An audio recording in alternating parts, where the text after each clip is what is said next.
Well, hello, ladies and gentlemen. Welcome to episode 1 of a Look Back with Mac podcast. I'm Michael McKenzie. I'll be the host for your podcast, and we've got with episode 1 with us DJ Yoakley, the man here with YSN, the founder, owner of all this. Thanks for letting me enjoy a little ride here, DJ. Welcome to the first episode. How you doing today? I'm doing well, brother. How are you? I'm doing just fine. So we're going to start this one off with high school sports, but this podcast is going to jump from high school to college to NFL. We'll go all the way from down here, local high school, all the way to possibly West Coast with NFL and NBA and college basketball. We're just going to go all over the place with this. Let's start with high school. Let's go with some of the hot starts we've got for high school basketball. Austintown Fitch is 3-2 on the year. Not very many games, but they're definitely proving themselves in the early going. They sure are. And the biggest thing about Austintown Fitch is they're one of the bigger schools, so they're going to play bigger schools. They had a couple buzzer beaters already. They've got the athletes. They've got the talent. They're a little bit younger than people realize, and they're kind of building the ship in the air, or the plane in the air, the ship in the sea. But Michael, when you look at this team live, they are fun to watch. They're starting to really rally around Coach Beanie, and they're worth the price of admission for sure. All right, so that's our first one. Second one, Boardman undefeated, 6-0, and they've got a game against Poland. Austintown Fitch, let's go back to them. They're at Struthers this night, December 27th. Boardman, they've got a game against Poland December 27th, but they're undefeated to start the season, and they just look unstoppable. They are a team that's, again, another exciting team to watch, but they're all buying into Coach Pat Birch and the exciting brand of basketball that he brings to the Spartans. Spartan Nation's showing up for sure. They're able to fill up that entire gymnasium, which if you haven't been there, make sure you head out there. It's a fantastic opportunity to check out one of the best venues in the entire area here in the 330. Yep, and then our third one, Beaver Local, they're 6-3. They've had a lot of games to start the season. They've been just playing, and they've got to play a lot more to finish the season as we go into the second half here. And if you'll let me take the lead on this one, DJ. I'm the one covering these Beaver Local Beavers, and they are just a great team to watch play basketball. They're a fast, physical team, and Coach Miller, a first-year head coach, has his team buying into the system, and they are buying in hard. They love what he's doing. They started out the season 4-3, and everybody was like, look at this team. But they've got a couple tough games coming up, and they win these two games in blowouts. They beat Wellsville by 30+, and then they beat Southside in the Battle for the Border by, I think it was 25 points. Yeah, that was They impressive. beat the Rams. That was the game where I think that's the game that's opening a lot of people's eyes to say this Beavers team could really make a run. They're 6-3, and their next 4 games are very important. They've got Indian Valley, last game of the 2019, right. First game of 2020. I'm trying to think. I know they've got a tough schedule coming up. They've got a tough schedule. Can't remember that game, but they've got after the 4th. That's their first game of the new year. Sure. Then they've got at Columbiana the next day. Tough game. And then they've got to host East Liverpool. Tough game. That's their worst loss of the year. Yep. And Coach Miller said it to his team just a couple days ago. Excuse me, not a couple days ago. That was Christmas. Yesterday at practice, he said, you've got 4 tough games coming up. You win these games, you're sitting pretty. 10-3 with those big wins could be tiebreaker wins eventually in the OVAC and Buckeye 8. Beavers can be sitting pretty, and then they could be sitting in a tough scenario. Things could go south or they could go north in a hurry really quick for these Beavers. And I think what's most interesting about that entire scenario that you just outlined is they're playing 4 different styles of basketball with their opponents. Can the Beavers control what they need to control? Can they run the court? Can they control the half court as they did in the Battle for the Border against Southside Beaver? And at the end of the day, you've got East Liverpool, who is the fastest and most creative in transition that I've seen in a long time. Absolutely. With one of the best players in the entire area in Sugar Trey. And then you have Columbiana, which they do the full court press. It's something that the Beavers aren't really accustomed to. Can they fight through that? Can they hit the diagonals to be able to beat Columbiana at their own game? That's the question. So when you look at those two in particular that are YSN teams, the Beavers have their hands full for sure, but the question is, and as you said, are they ready? And if they come out of these unscathed, they are sitting unbelievably pretty at where they're at in this point in the season. Absolutely they are. And one of the things you can point to is that they can handle at least maybe just a couple of these games, 2 or 3, and get out 500 or maybe 3-1 out of this 4-game stretch. Was Lindsley. They went into the locker room with about a 19-point deficit, and they carried that most of the way through the third quarter. Yeah. They made a 17-0 run, came back, had the lead multiple times against Lindsley. They fell short by 4 points, but even if they fall down by a lot early, they can make these comebacks. In other games, Southern went down 21-3 at one point, and they came back and tied the game up multiple times in the fourth quarter. And that's a thing that they were missing last year. Fourth quarter, third quarter, second half games. They weren't able to finish off a lot of games in the second half. Shenandoah is the main one I point to. Beginning of the season, they had a team in Shenandoah that they thought that a lot of people came in thinking Beavers, they're going to lose by a lot. They go in with a 3-point halftime lead, and they just couldn't finish out the second half. They were not a well-conditioned team last year. This year, new head coach, new system, they are well-conditioned, and they are playing their style of basketball. That's why they're winning. They're making teams play at their own pace. Yeah, I think one of the things that I'm most impressed with is Coach Miller. I mean, he's a first-year head coach, but he's been in the program for 6 years. He graduated from Beaver Local. He bleeds Beaver Local straight up, and he's been a part of the baseball program. He was a great baseball player, but an even better basketball player. And the pride that he has, you can see it on the sideline.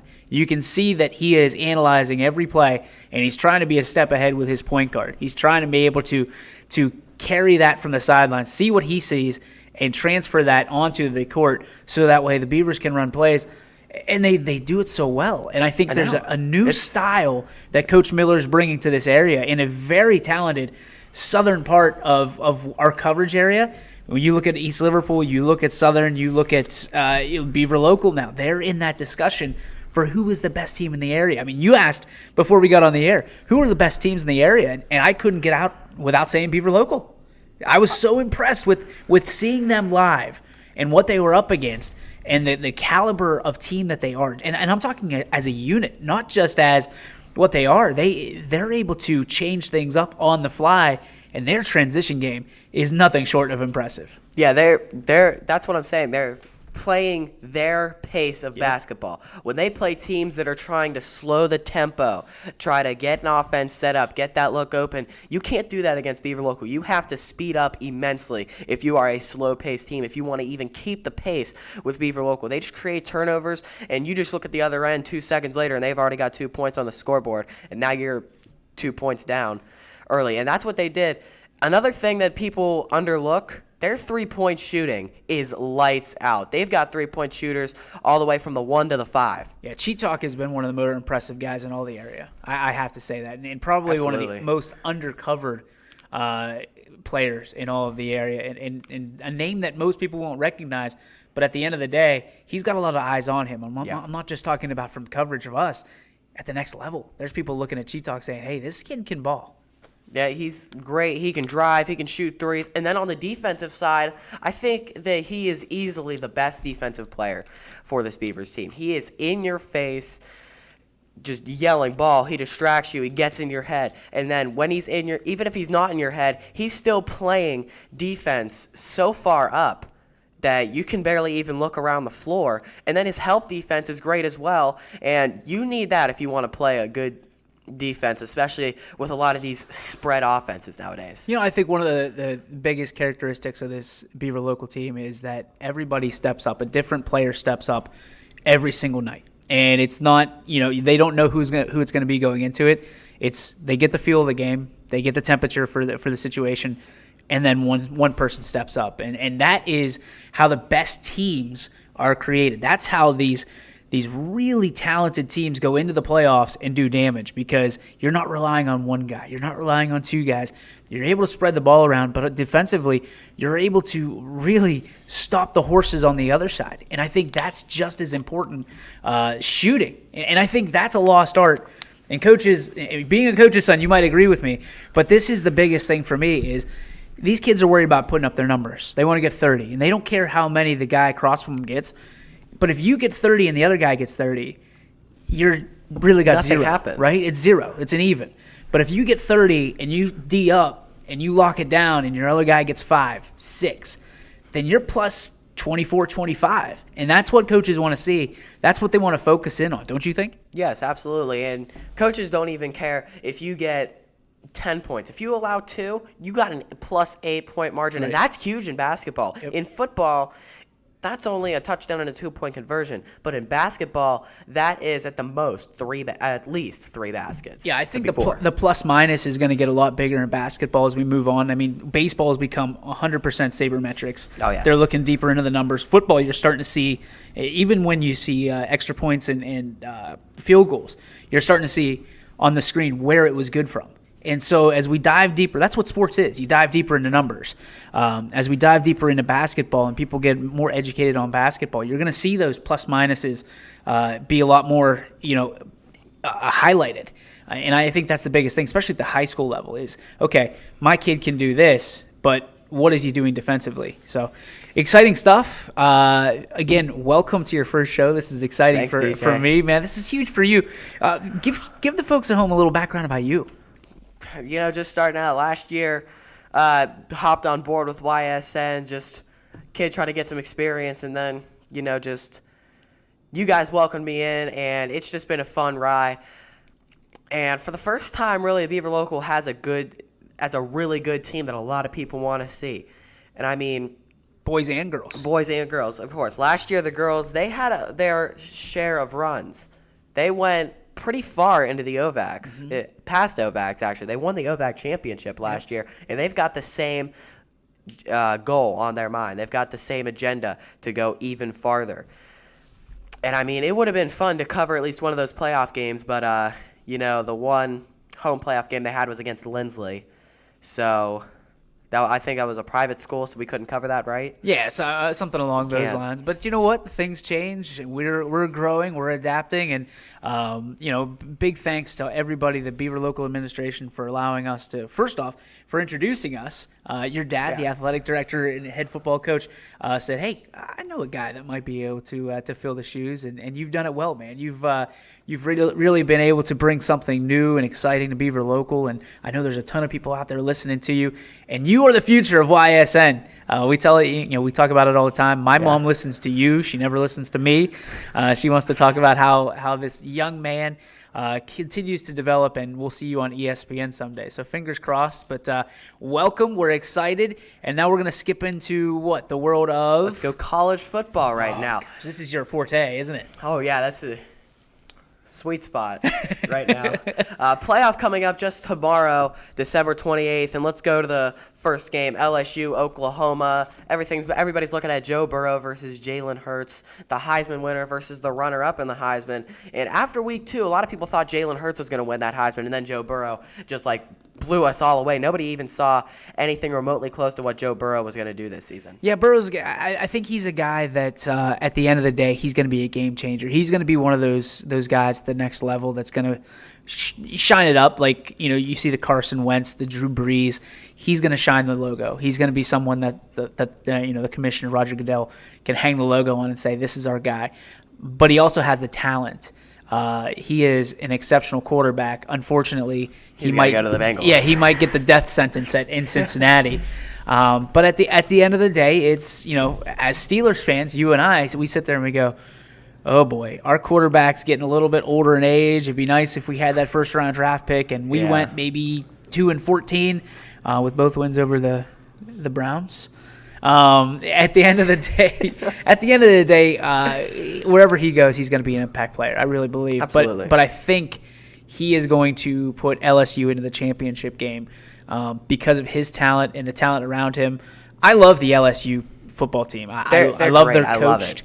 I love how they're coached. I love how their enthusiasm, their presence that they bring wherever they go. It's an exciting fan base. And that it's one of those things where you look at it, and as a Buckeye fan, you kind of want to play them, but just to prove yourself. But you're like, oh, they could probably take us. Could probably take us, but we got to handle Clemson first. But I'll take LSU in this game by 12. Okay, LSU by 12. And the thing I think the difference is Oklahoma's defense. it's a Big 12 team, so everybody overlooks the defense. And the past couple years, rightfully so. They had a great game against Georgia in the Rose Bowl not too long ago with Baker Mayfield as quarterback. They went into double overtime with the Georgia Bulldogs, who I think should have won the national championship. But, they just let Tua run loose all over him in the second half. But that final score was 52-45. You let up 52 points in 6, periods of football. That's not a great defense. And then last year you let up, 40-plus to Alabama? I believe so. It was 28-0 after one quarter. That is where everybody pointed to and went, Georgia should be right here in that 4th spot, whether they are a 2-loss non-conference champion or not. And then they go out and get blown out by Texas Tech. Then everybody points to Ohio State should be in there. And then they ended up beating Washington pretty handily in Urban Meyer's final game. But Oklahoma's defense has immensely improved this year. Kenneth Murray is one of the more underrated defensive players in college football for Oklahoma. He can be a game wrecker. LSU has a great offensive line, but if Murray could break through there and force Burrow to scramble out and try to create some plays, which we haven't seen him do too much this year, he can do it. Yep. Those were a couple of his Heisman moments. But if you can force him to do it all game long, I think there's going to be a couple of mistakes made by Burrow, and Oklahoma can keep this game close. And Jalen Hurts is such a great quarterback. He's already beaten LSU 2 times. I think LSU still gets their revenge, though. It's going to be a lot closer than people think. I think LSU actually has to make a game-winning drive. They win it. I'm going to go by 6. Wow. 41-35. LSU is going to have to make a drive to win the game. So Joe Burrow is going to have to earn his Heisman Trophy and make a drive and get to the championship game. Yes, but I think he's earned his Heisman Trophy. But there's the Buckeye fans that will argue with you. Yes, I'm going to be one of those Buckeye fans that argues against Joe Burrow because I believe the Heisman has kind of turned into a quarterback award. It has. Honestly. It has. Chase Young is the best player in college football. And I know this might be a little Buckeye bias coming out of me, but Young had 16.5 sacks, and he didn't even play in 2 games. Right. And there were 2 other games where he had 0 sacks because he was getting – there were a couple of missed holding calls, but he was getting double-teamed. He got triple-teamed multiple times against Wisconsin because the first game against Wisconsin, 4 sacks, 2 forced fumbles, 5 tackles for loss. He should have 20 sacks. He should have 20 sacks if he wasn't suspended for Maryland and Rutgers. Yep.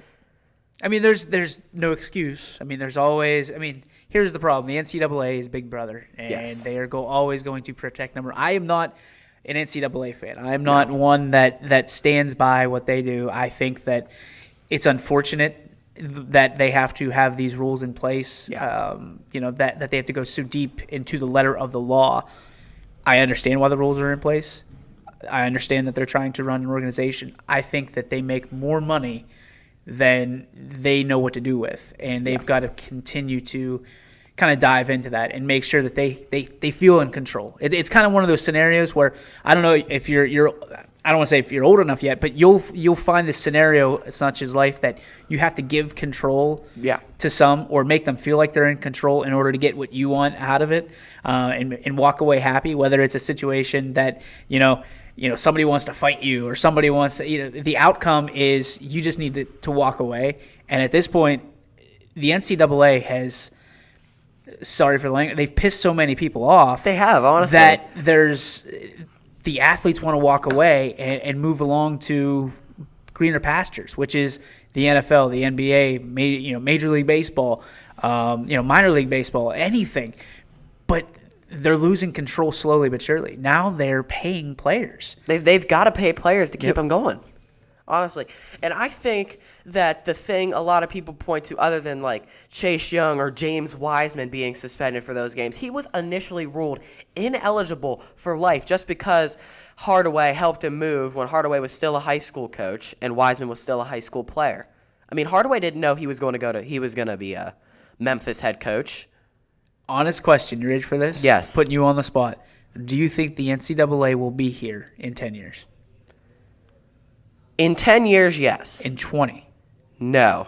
Why? 15 years, they're going to be out because I think that they make a couple of stupid decisions like they did to Missouri.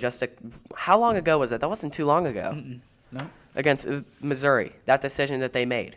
They're going to make a couple of stupid ones like that, and it's not going to be a progressive, this person leaves, then this team leaves, and now these couple programs are leaving, I think everybody is just going to leave all at once. Well, now that you have NCAA athletes are able to go get money, essentially, they're able to get paid for their craft in some capacities, where does it end? It is a ginormous gray just battlefield all over that they've created. First it was no. And then you look at the OHSAA, for our standpoint, the NCAA, and there's nothing that sinks. Like the NCAA says you're not allowed to get any gifts. The OHSAA says you're allowed to get gifts up to $400 in cash value. Wait a minute. So you're allowed to play for the OHSAA, but if the NCAA figures it out, you're toast. You're ineligible. So how is that fair to the modern day athlete? Honestly, it's not. They just try to run their own business, honestly. No, they try to run an individual business regardless of high school rules. They completely disregard any rule made by a high school organization or like a state, kind of like the OHSAA, kind of like a state athletic association for high schools. They don't care. You can receive a gift from USC and still go to Alabama, and you'll still be punished. Well, here's what really bothered me, and it bothers me to this day, is let's say it's the PlayStation whatever bowl, okay? These athletes are getting PlayStations. These athletes are getting, games, consoles, swag bags, everything that goes with it that has the branding all over. How is that not a violation? Yet if you are a junior in college and you decide that you don't need 3 necklaces, that was provided from the university, you can't sell that. To me, it doesn't make sense. So you're allowed to be a human billboard for another brand that paid money to the NCAA, but as a player, you're not allowed to make $50, let's say, off of some of the swag that you sold because you don't need the swag. What if you already have a PlayStation? I don't. It's a bad situation. It is a bad situation. And I think that even though they're trying to pay players, that I believe was a desperation move from the NCAA. And that'll hold up for those 10 years you were speaking of. I think that holds up for a bit. At some point, they're going to lose. That was a desperation, short-term move. If they don't make a long-term move that makes everybody happy, they're done. But they can't make everybody happy because at the end of the day, you're going to get the people that say, listen, you're paying athletes and you're giving them scholarships. I get it. Understanding that you have, 50 scholarships, let's just say 50 for a round number, that you're giving to a football program. There's not 50 to give to the women's programs, right? No. In one sport, I should say. You can spread them out amongst many sports, and that's a lot, what these universities do and these colleges do. However, that you can pretty much put, I would say, 70% or somewhere within of the women that play college sports under those scholarships, whereas you're only getting one sport takes the majority of the scholarships, then you have, you break it down into fractions of scholarships for baseball teams, for swimming teams, for soccer teams, you name it. That's what it turns out to be. Basketball players getting fraction scholarships. That's tough. But it's really, I know why. It's what puts butts in the seats. What is the availability to pay for these scholarships so these young men can go to these universities, and things of that nature. But reality is, Mike, you're young enough and you're savvy enough to understand what's going on. I think you're spot on. I think 15 years, the NCAA is really cutting ties, and they're done. Honestly, I think it's 13 years before anybody starts doing anything. It will all happen in the span of 2 years. You think? I think it will happen so quick, the NCAA won't even know what to do to keep the 2 CUSA and MAC conferences that stay. Yeah.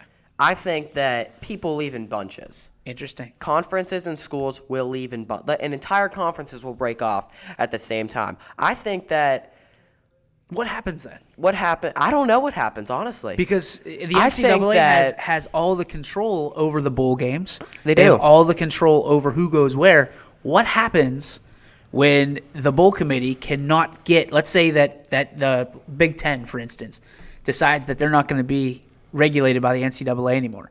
What happens when they're all bowl eligible? Does the college bowl committee decide, hey, we're going to bring these guys in. Because then whose rules do you play under? NCAA rules? Or do you play under the rogue rules, I guess? Honestly, I think what they'll do, I mean, I don't know if they'll do this, but this is what I would do. I'd say that the Big Ten just doesn't leave in just a conference. Maybe at one point they try to get all the Power 5 conferences to group up and just leave together. Try to get everybody else to follow, and then just play under their rules, get a conference champion. Okay, season over. Great job, everybody. Let me ask you this. For maybe a year. Before it's all said and done, do you think we're going to see the continual evolution of the college football playoff? And Yes. what I mean by that is, and where is the cutoff for you? I know my number. What's your number? Don't say 64. I'm not saying it's...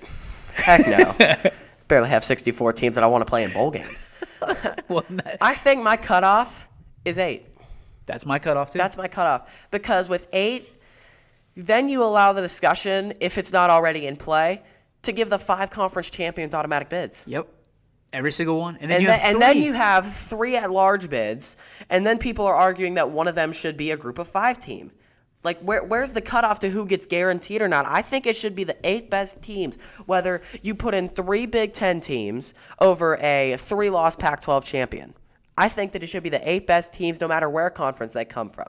And I think you're onto it. And I think here's the sweet spot for me is I'm tired. It was cute at first, and now I hate it. UCF continues to talk about their national championship 2 years ago. They didn't win.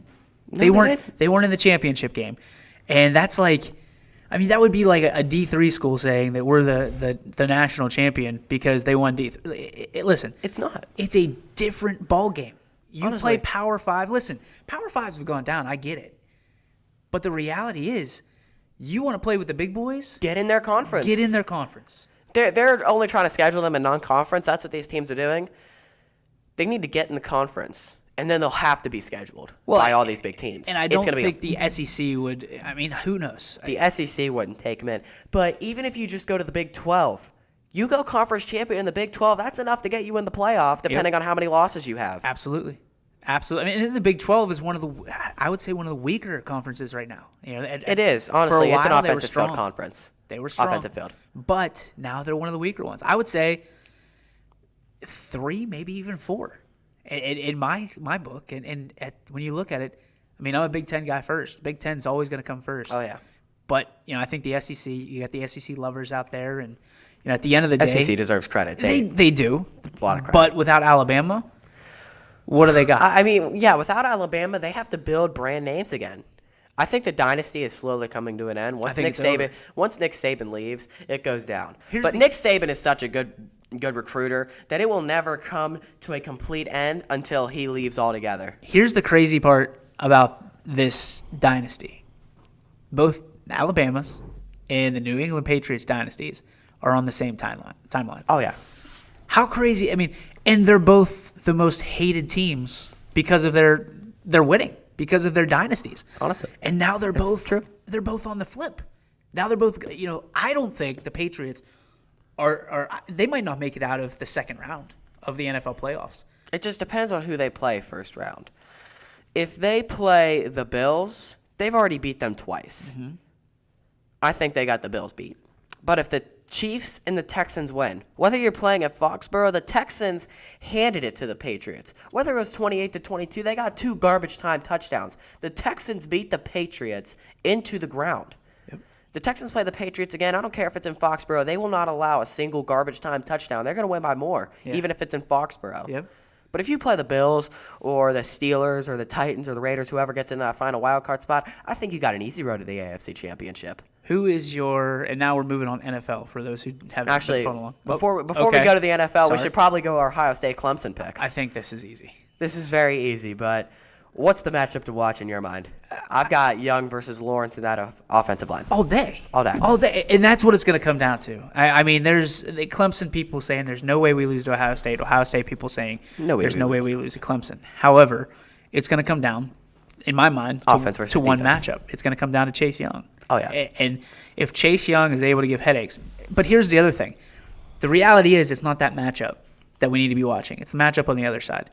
So they're going to put their best guy on our best guy, right? The same thing that Michigan tried to do, the same thing that they've been trying to do for weeks, all season. Chase Young will wear you down. Chase Young's going to get his.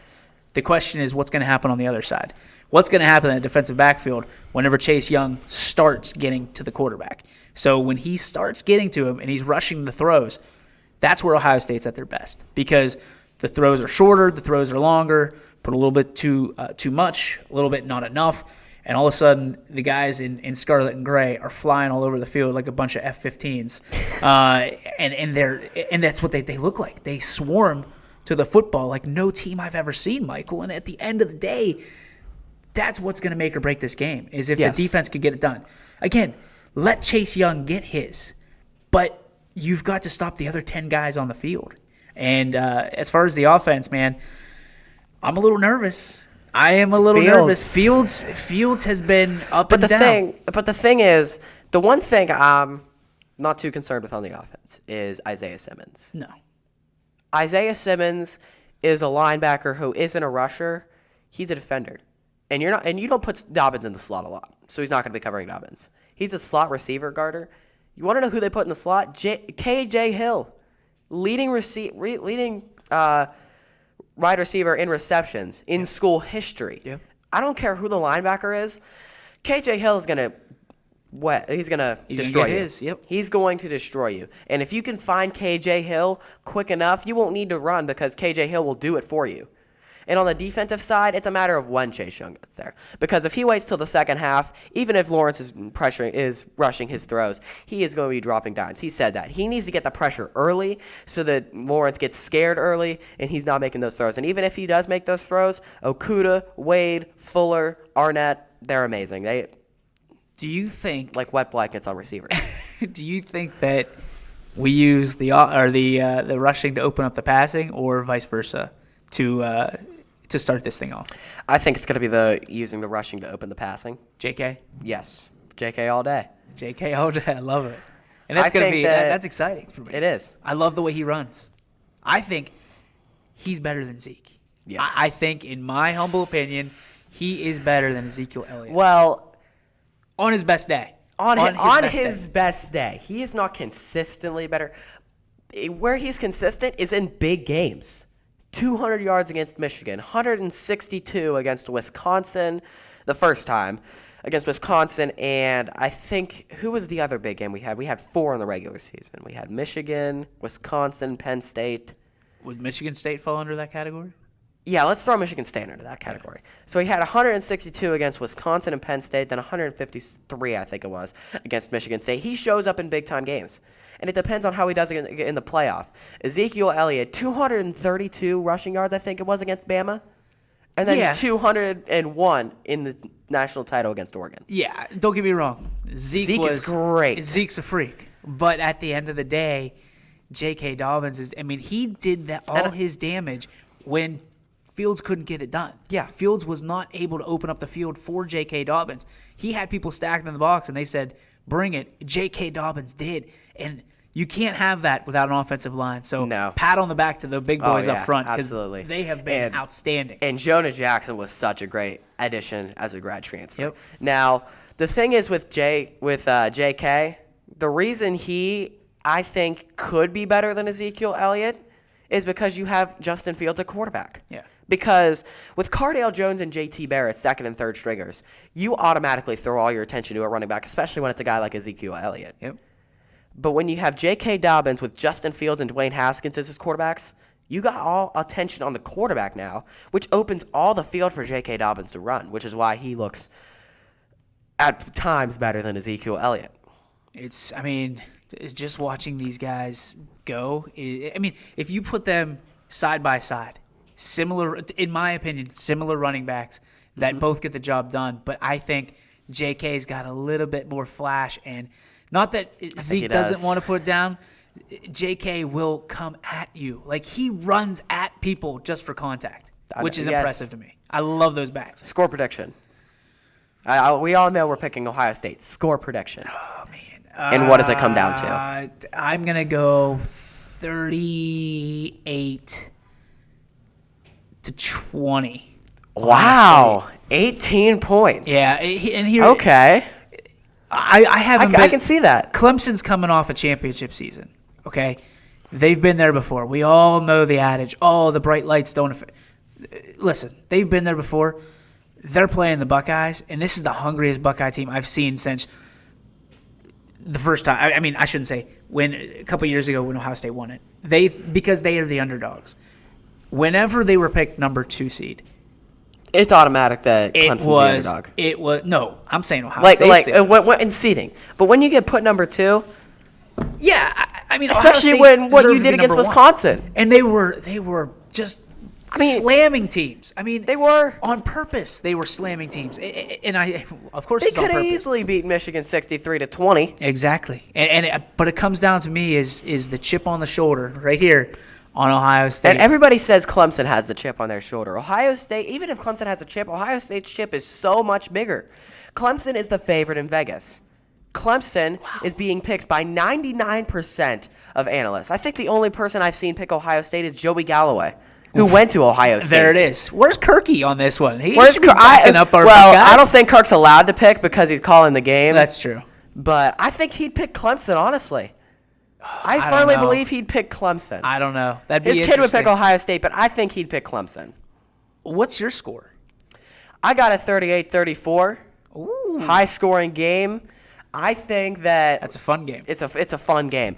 I think it comes down to, at the end, Trevor Lawrence finds some nobody that we don't pay too much attention to for a big game, but I think they make a Seahawks decision, 5-yard line. They throw on 3rd and goal instead of running it with ETN, and Ncaa makes a big play. Okay. 38-34, Buckeyes I love win it. All right, now let's go to the NFL. What were you going to ask me before we went to the Buckeye prediction? I forget. I'll be honest. Was it going to be the playoff picture? Yeah, I mean, who's the most dangerous team in the playoffs to you right now? NFC, it's a tough one.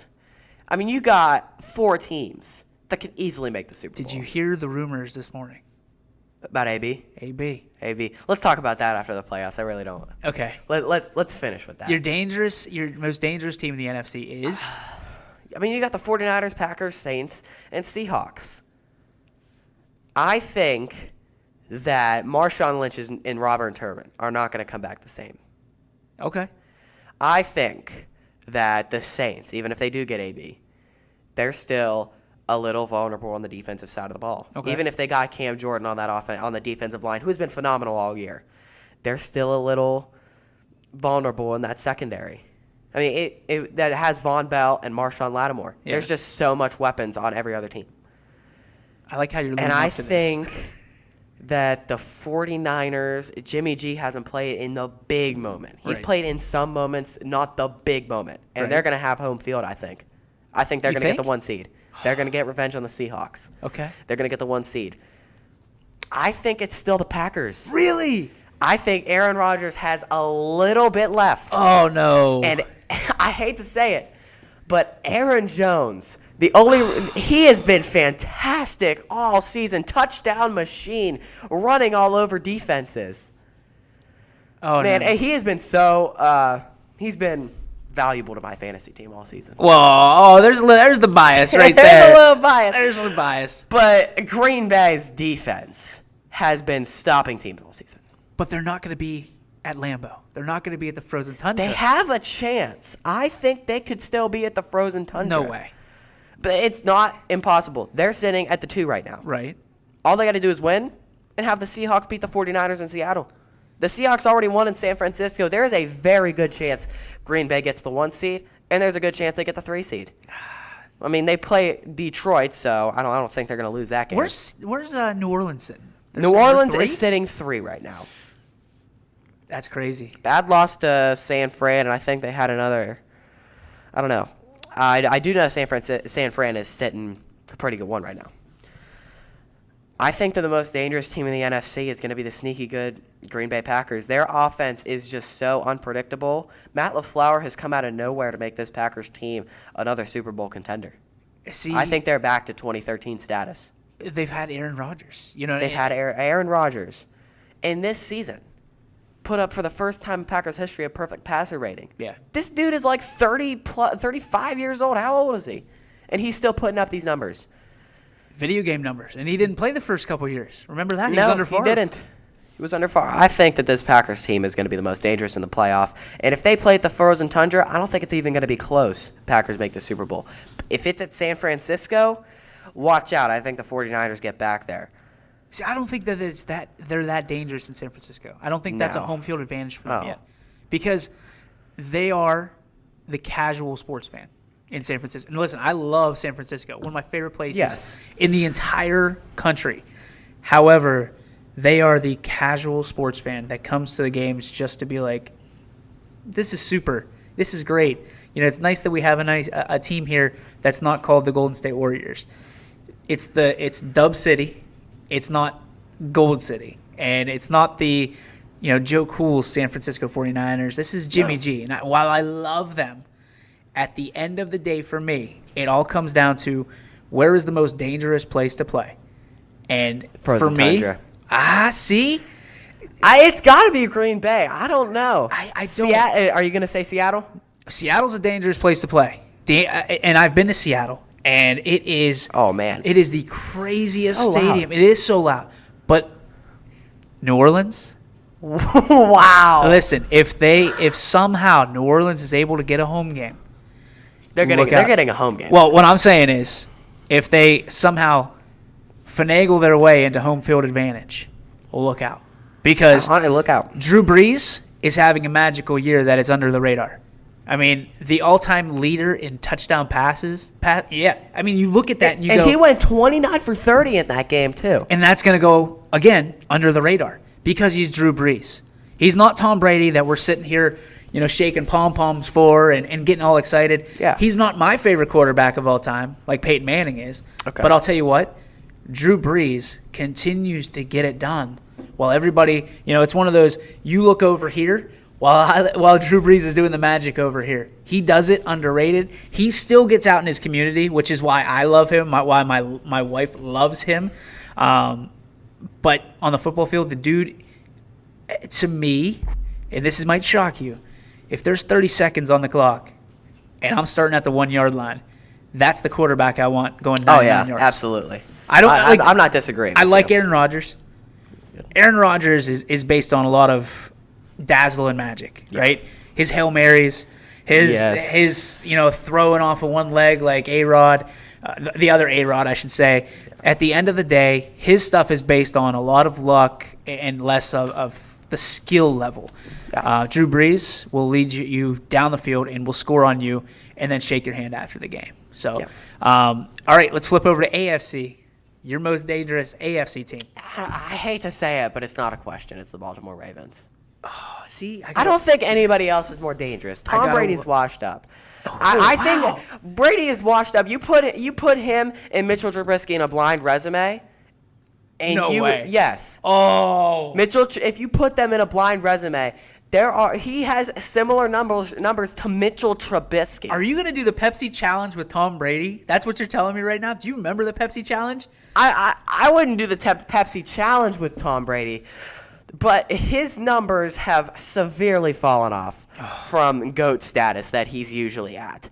Now, he could still be dangerous in the playoff. They're still the Patriots. But what he's done this year, he hasn't been the same Tom Brady that we see win Super Bowls year after year after year. No, he's not. I think that the Chiefs, Patrick Mahomes, I think he's still a better quarterback than last year. But their defense is so vulnerable. And Lamar Jackson being Lamar Jackson, of course. Kansas City's beat Baltimore, but that was when Baltimore still hadn't found their identity. Now they've found their identity as a football team, and they can beat anybody. Not knowing the status of the running back in Baltimore, of Ingram, and not knowing and fully knowing the difference as a Steelers fan that Jackson is one injury away from Baltimore being a below-average football team, leads me to believe that while they are dangerous, they are not the most dangerous in the AFC picture. Okay. I'm not going to say Patriots. Okay. I am with you when Tom Brady has lost a step. He still throws the ball very well. He will put his team in the best position to win ball games. But this is at the beginning of the year, I was a little inquisitive when I heard the interview that Tom Brady was very excited about his defense this year. If I'm a head coach or I'm an offensive coordinator, my quarterback is excited about the defense, that puts up a bunch of red flags for me because he should be excited about the offense. He should be excited about what his guys bring to the table. And you've seen it, and I'm sure it's less about in the high school ranks. But once you get to college, you got an offensive side and a defensive side, and they don't talk to each other a whole hell of a lot. They don't. And then you get to the pro level, and they compete with each other inside the locker room. And you've seen it as the Steelers fan, that Ben, Brown, Bell, they carried the Steelers for so long, and the defense suffered, right? And now the defense is good and the offense is suffering. And that's it. So when you look at where Tom's at, the offense has carried this team for so many years. But the defense has always been sturdy. It's always bend but not break. And now the defense is above average. It doesn't even bend. Yeah, it's a good defense. And you look at, even if Baltimore didn't have their identity, the Steelers' defense somewhat was able to stop Lamar Jackson and Mark Ingram. They only let him score 23 points. Listen. But when your offense is scoring 20, that's not going to win football games. Right. The Baltimore defense is outstanding. Yeah. And they're going to be. I mean, that's their whole franchise is built on defense. When they roll the dice on Lamar Jackson, Lamar's got a chip on his shoulder. But let's rewind, and this is why a lot of fantasy players didn't take Lamar Jackson as their top quarterback this year. One of them.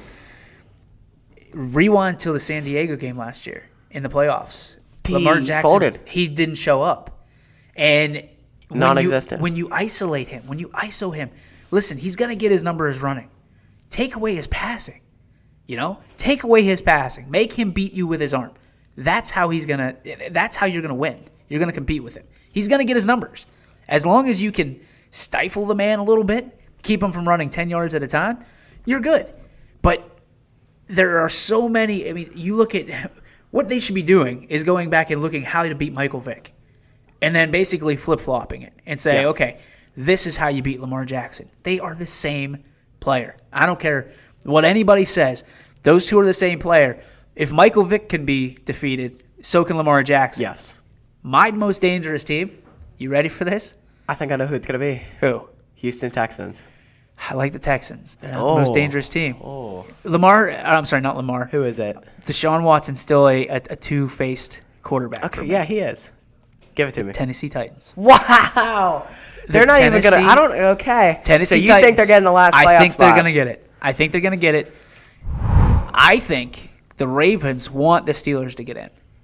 They do. Because the Steelers are vulnerable. I mean, all the injuries that have stacked up. Yes. This is the most vulnerable Steelers team you're going to see. And for especially the Ravens, on the offensive side of the football. If the Ravens give up a loss in the last game of the regular season, they're already locked into the 1 seed. Yeah. Who cares? Who cares? Bring in the Steelers, because you know who nobody wants to see? The Tennessee Ravens. Titans. The Tennessee Titans. Okay. I'm telling you, that's where it's at. I think what happens this weekend is the Patriots get their win over the Dolphins. Yeah. I think the Ravens get their win over the Steelers, unfortunately. You're calling a win.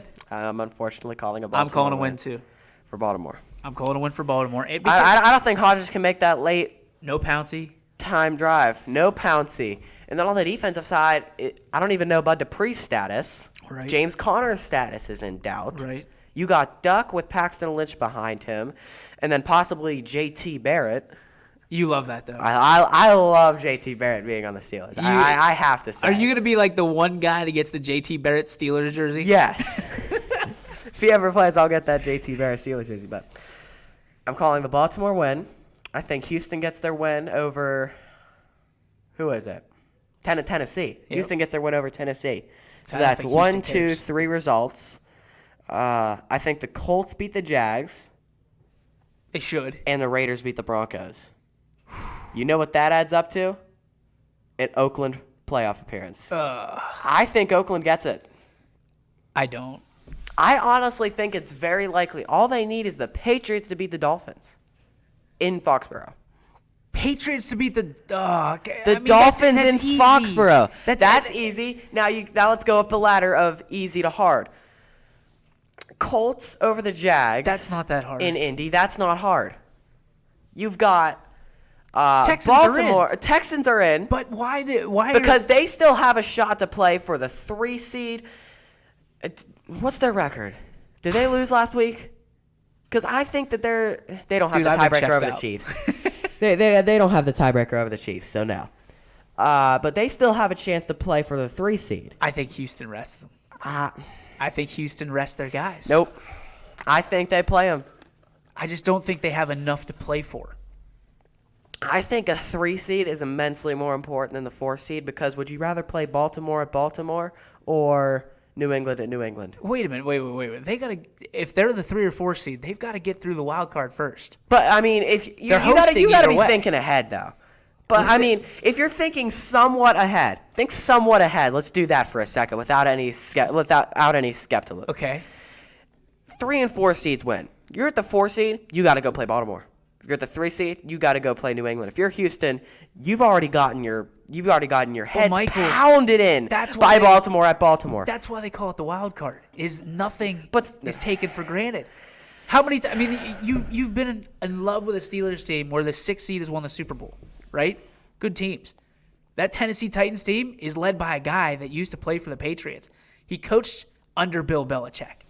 You look at this, and not to mention, he's an Ohio State guy on top of it. Vrabel, to me, is the most underrated coach in the entire NFL. And he is. I love Mike Vrabel. And I think the Brownies should be going after him with their hearts on fire. But reality tells me this. They should be going after Urban or something. They should give him. Well, Urban, there's no chance he's taking over that dumpster fire. No. But at the end of the day, for me, it all comes down to Vrabel can fire up his troops. He doesn't have. He can. And listen, if he has Marcus Mariota on the bench, do you think we've seen the last of Marcus Mariota? I don't. I think there's packages in for Mariota. I don't think we've seen the last of Mariota. I think we've seen the last of him in Tennessee. No. I think he finds his way out this offseason. Magic Mariota finds his way into a place. I'm sorry, but Mariota's not magic. Oh, man. Let's go back 2 years. 2 years ago is 2 years ago. Right now is right now. Right. And he didn't play good this season. That's why he got benched for Tannegoat. Yeah, Tannegoat. I love Ryan Tannehill, man. I picked him up in fantasy. He's been great, but he's been great on the field too, not fantasy-wise. Is that how you're picking your teams by fantasy right now? Is that how you're going? No, I'm not picking them by fantasy. The only reason I pay attention to them is because of fantasy. Okay, so let me. And then I get my eyes open when I actually watch them. When athletes are athletes, at the end of the day, athletes make plays. Marcus Mariota.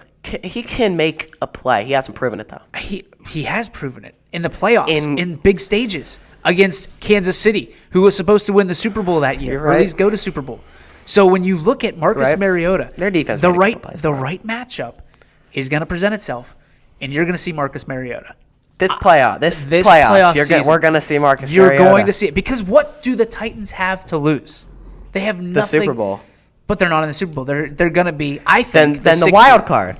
They'll be in the wild card. Then you've got the divisional to lose. So watch when Marcus Mariota makes his way onto the field this postseason. Whether it's an injury, take your word for it. Whether it's don't take my word for it. Just watch when it happens, and then when it happens, be like, "Dadgummit, DJ was right again."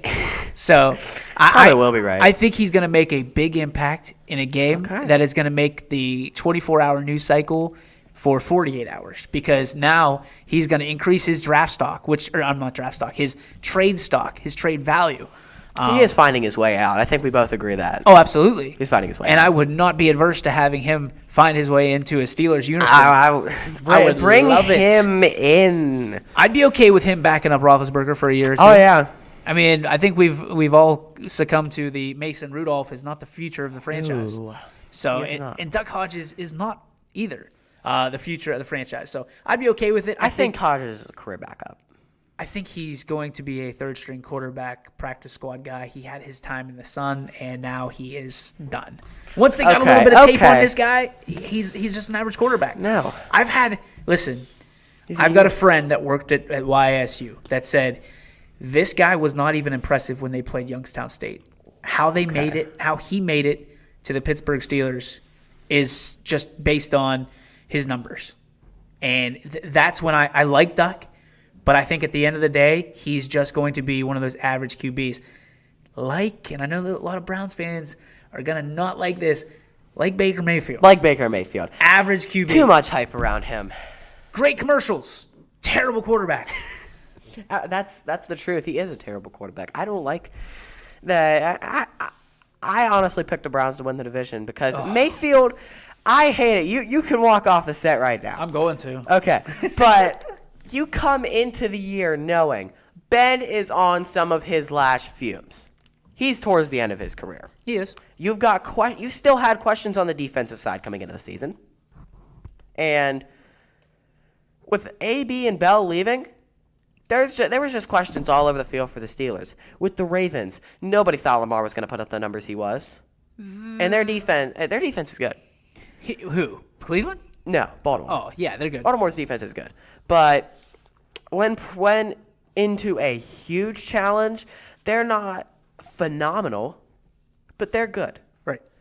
And I think that the Browns, they just had Myles Garrett coming in, and now he's gone. See ya. Denzel Ward, Yep. he's a pretty good secondary player. He was, not anymore. Yep. You've got Nick Chubb and Kareem Hunt after 10 weeks. One is the best running back in the NFL, and the other one has yet to show up. Yes, but both of them. Nick Chubb just has nothing around him. He's got everything. They just won't give him the dang ball. No, he's got nothing around him. Dude, Odell. Is he not the leader? Where has Odell been all season? Well, Where has Odell been all season? He is gone. That is a genuine question. Where has Odell been all season? Listen, you hear it? Yep, nowhere. I don't know where Odell is. Crickets. My man is throwing. But when he hopefully we can find Odell in Pittsburgh next year. I don't care if he doesn't put up any numbers. No. We need a wide receiver. We have him. We have Juju. No, we have Deontay Johnson. Johnson is good. I love Deontay. I love Johnson. I like Washington. Juju needs to make some plays. He needs to start making plays. When it comes down to crucial and Instagram, when it comes down to crucial times, what has Juju done? New Orleans last year, fumbles. Baltimore this year, we had an overtime win in the bag with Hodges, fumbles. Yep. Jets game, playoff spot on the line, drops the ball. It didn't even drop it, just let it watch right through his hands. I don't care if he's out for 5 weeks. If you're the number one receiver on any team, you got to make that play. All right, Super Bowl champion this year, who is it? It's not going to be Baltimore. Oh! Don't you say Green Bay. It's going to be San Francisco. Oh! 49ers. Right now, this could change. The 49ers will tie New England and Pittsburgh with 6 Super Bowls. I hate it. But it's already done. I'd rather see the 49ers win it. If it's all the same. I want to see the Saints win it, honestly. I do. I want to see the Saints win. And then Breeze goes off in the sunset. Yes. Breeze goes off right. But at the end of the day, I don't think the 49ers can be stopped, especially in a crucial moment. I said it earlier. Jimmy G hasn't been in the big-time moment, and I think he might fold in Green Bay. I think San Francisco gets home field advantage. That's the difference between Jimmy G making a play and not making a play. You ready? Here's my pick. The 7-time Super Bowl champion, New England Patriots. And I only say Come on, man. Because You're hurting me. But Tommy knows. Tommy knows. He's going to figure out how to get it done. Everything runs through Foxborough again. You think everything's running through Foxborough? Well, they'll have the 2 seed. It's already. They'll have the 2 seed. But they got to go back to Baltimore. I think they'll beat Baltimore. In Baltimore, where they've already lost 37-24 this year. Yes. Wow. I think they'll beat them. Because you put the Patriots behind the 8 ball, and the Patriots and Tom Brady, who is the greatest quarterback. And listen, I'm a big Joe Montana, big Peyton Manning, big Ben fan. Tom Brady's the best quarterback who's ever done it in the NFL. I hate to say it, but he is. You have to recognize greatness. Even if he cheats just a little bit, he's still great. Listen, he is still great. He's unbelievable. And at the end of the day, if I'm playing with my money, I'm putting it on Tom Brady every time. Until he proves me wrong, I'm putting it on Tom Brady. And the dude has won how many straight NFC or AFC East championships? 10. And he is just rolling, dude. He just continues to roll. He won't stop. And now he wants to prove guys like you wrong that say he doesn't have anything left. He's taken. I really think in a geriatric home. He's done. No, Tom Brady is still Tom Brady. He's going to win another Super Bowl. Mark my words. Okay. So who do you have in the Super Bowl? Patriots, and I'm going to go with the Saints. Okay. I'm going to go with the Saints. I've got 49ers, and I think the Chiefs climb the ladder and make it. I think the Chiefs Well, Anthony Hartwig will be happy. Anthony Hartwig. Yes, he would. He would be very happy. Huge Chiefs fan. All right, so now let's go with the AB news. Saints giving him a workout. They've reportedly given him a waiver claim. What do you think? I'm going to let you start this one off. I don't think it's going to turn out well. I think that he's going to have some suspension to face before he even gets back in a uniform. So honestly, it's going to be interesting. That's true. If I were the Saints, the dude is absolutely radioactive, and you've got a good thing going right now. You've got a good leader in the locker room.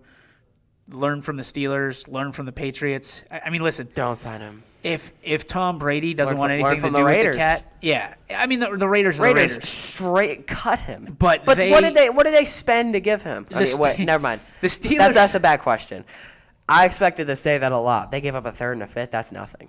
Well, it's not, but it really is because you got nothing out of it.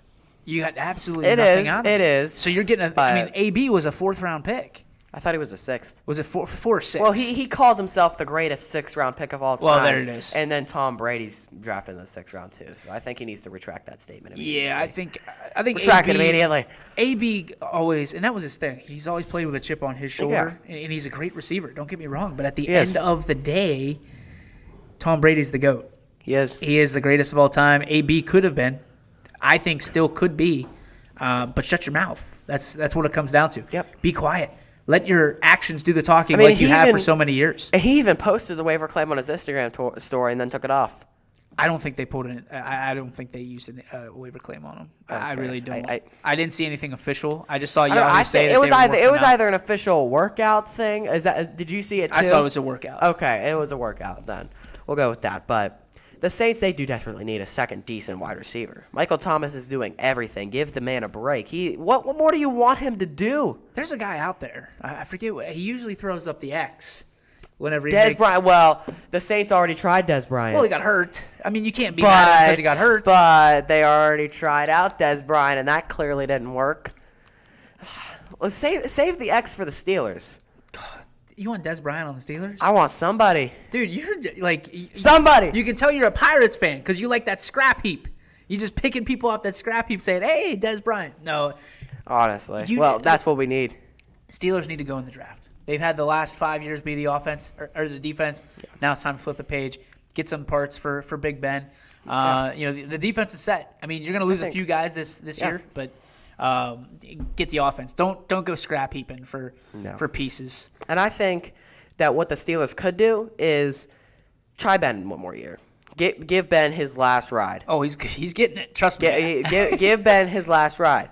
And then in 21, you still have your 1st-round pick. Depending on where you are, maybe try to trade up like you did for Bush. Get Fields. Take him from Ohio State and put him in a Steelers uniform. Homer pick. But honestly, he is going to be an underrated quarterback coming out of the 21 class. No, he's not. He is. Well, where are the Steelers going to be next year? I don't think Ben has enough to make it to even get in the playoff race. If the Steelers have Ben Roethlisberger right now, where are they? 13-3. That's my pick. 13-3. Okay. A healthy Ben Roethlisberger. Now keep in mind that Ben Roethlisberger supposedly got injured in the Patriot game, week 1. And he was able to fight through the pain for 2 more weeks. I don't know. I honestly think that you need to get Justin Fields in a. You are a homer. I am if you're just learning who I am right now, Michael McKenzie, biggest homer on YSN. Thank you for tuning in. But who's the kid from Clemson? What's his name? Trevor Lawrence. You wouldn't want Trevor Lawrence? I would love Trevor Lawrence. I think he'll go over Justin Fields because of his arm. Sure. I want a mobile quarterback. When's the last time the Steelers have had mobile quarterback? Kordell Stewart. When was that? 2001? 2001. And where's everybody else going? Where's everybody else trying to go? What do you mean? Mobile quarterback? Yes. Okay, name. Lamar Jackson. Okay, there's one. There's one. How many you want me to name? 5. 5. Okay, you got Lamar Jackson. There's one still. I think Justin Fields has some similarity to Deshaun Watson and Patrick Mahomes. Okay, there's 3. Ryan Tannehill is a very Stop underrated it. Ryan. Look at his stats. He is a very good runner. Look at him. Stop it. You ask any NFL analyst. Give him room to run, he will run. Oh, I just threw up in my mouth a little bit. Okay, fine. Take Tannehill off the board. Take him off the board if you want. Russell Wilson. Still not. He gets more done with his arm than he does with his legs. How did he beat the Steelers? What? With his little 7-yard scrambles? His 15-yard scrambles on third down. Oh, my goodness. If you put a QB spy on him and force him to throw the ball, that doesn't happen and you win that game. But if you let him, top 5 quarterbacks in the league, how many of them are scrambling quarterbacks? You got Jackson 1. Mahomes is a scrambling quarterback 2. Of course, you got to have Breeze up there 3. So that's Breeze is not a scrambling quarterback. No, guys, I thought you were telling me to name my top 5. Yeah, okay. So there's 3. Okay, Breeze is in my top 5. Current or like overall out of all time? Well, I mean, current right now. Current. You said that this is No, I mean trend. are we going just off of this year or off of these quarterbacks? Right now, if you were to draft a quarterback right now, your top 5, how many of them are scrambling quarterbacks? Of course, you got Jackson. You got Mahomes. The guy you talked about that said is going to be the greatest quarterback, whatever. Aaron Rodgers, is he scrambling quarterback? Aaron Rodgers, he's not a scrambling quarterback. Drew Brees, so we got to split 2 and 2. Let me think. Tom Brady. I'm not putting Tom. Out of this year's performance. In your top 5, Tom out Brady. Of this year's if we're going off of this year's performance. Jimmy if we're G, going the on guy's all going to win the time, Super Bowl. yes, Jimmy G. He's not a scrambling quarterback. But you got 2 out of 5 when it used to be 0 out of 5. No, because we've done this whole scrambling quarterback thing before. Michael Vick. Yes. Kordell Stewart. Kordell Stewart. How good was Kordell Stewart? I wasn't alive for that. Was he good? Oh, my gosh. Oh, my gosh. When were I'm you not born? sure. I was 04. What? I was 04. The year Ben was drafted. Good gracious. I've got football cards older than you. You do. Oh, my Honestly, gosh. I remember very getting the young. 1995 rookie Kordell Stewart card. 04. Golly. All right. Well, yeah, you weren't alive for Kordell Stewart. That's incredible. I just got old right now. On my own network. I just got old. If I had any hair to lose, I'd lose more. All right. Kordell Stewart, once upon a time, was the Steelers' franchise quarterback. He was called Slash. He was drafted as a receiver out of Colorado, but he was a quarterback there and has one of the greatest Hail Marys of all time. So it's a thing called Google. Google Kordell Stewart. Oh, well. And then watch some of his highlights. He had an 80-yard touchdown run against the Ravens. He was Michael Vick before Michael Vick. Okay. And essentially, he was the transition. The Steelers were leading the way in the new way of the quarterback. And then they drafted Ben. No, and then they had Tommy Maddox. Oh, yeah, they did. And then they drafted Ben. Yeah. So Tommy Gunn somehow dropped the insurance papers for a year in the XFL, and then we took him from the XFL when it went defunct. And then, by the way, it's going to go defunct again. No, stop. Yep. I think it's going to be good. I want to watch it, honestly. I want to see the DC Defenders win. Yeah. You've already got your team? Yes. They got Kordell Jones, and they got somebody else, too. Oh, that's right. The Homer guy's back. Yes. The Ohio State guy. They got that Dorian Grant kid. I'll tell you what. I would take. Grant was good. I would roll the dice on Kordell Jones right now if I were the Steelers. If he weren't the face of the XFL, get a little 12 gauge in there. Get him. Watch him. Dress him see up. What happens. Dress him up in the 13 uni and let him go. But we got Paxton Lynch, who supposedly was a first-round draft pick and was John Elway's baby. Now Drew Lock's John Elway's baby. And I think he might have some reason. He might have a little bit of merit. I've never been a John Elway guy. Oh, no. And I hate that Ben's a John Elway guy. But John Elway should stick to throwing football touchdowns and not trying to run the ball. To drafting quarterbacks. Yeah. That's not exactly his forte. No.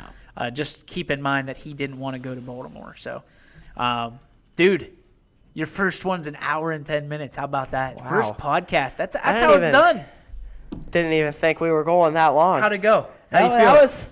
That was pretty good. It was a lot of heated discussion there for It got fun. every now. That did get really fun.